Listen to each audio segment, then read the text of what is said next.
La Brosse et Dupont, historiquement, est née en 1845. C'était un monsieur Dupont qui a créé une petite brosserie dans l'Oise et qui progressivement a pris de l'ampleur et a fini par racheter un certain nombre de ses concurrents dans les années 20 et devenir la Brosse et Dupont. De 1845 à 1945, on a un siècle de brosserie avec des produits naturels, du bois, de l'ébène, de l'ivoire, et pour la partie poêle, soit des soieries végétales, soit des soieries animales.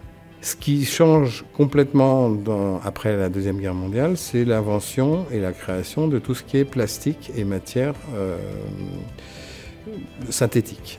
Et là, on commence à avoir de l'injection et de l'empoilage totalement automatisé grâce en plus à une industrialisation des process. La Brosse et Dupont est rachetée d'ailleurs par Unilever et ensuite revendue à un indépendant et puis ensuite est rachetée par LVMH. LVMH décide de la revendre.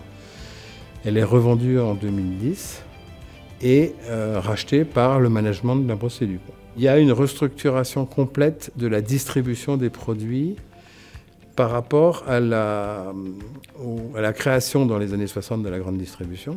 La Brosse et Dupont devient l'un des principaux fournisseurs de la grande distribution pour les gammes de la maison, de l'hygiène, de la beauté, de mercerie, du chausson. C'est une entreprise qui s'est énormément adaptée au fil des années, on peut même dire maintenant au fil des siècles, puisque nous allons fêter notre 180e anniversaire l'année prochaine.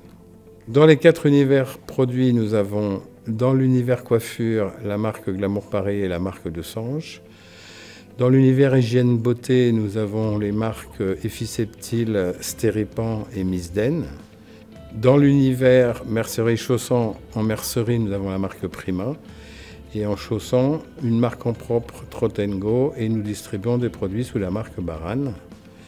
Et enfin, pour la maison, nous avons la marque Éléphant, qui est une marque La Brosse et Dupont maison. Et nous distribuons notre principal concurrent, qui s'appelle Villeda.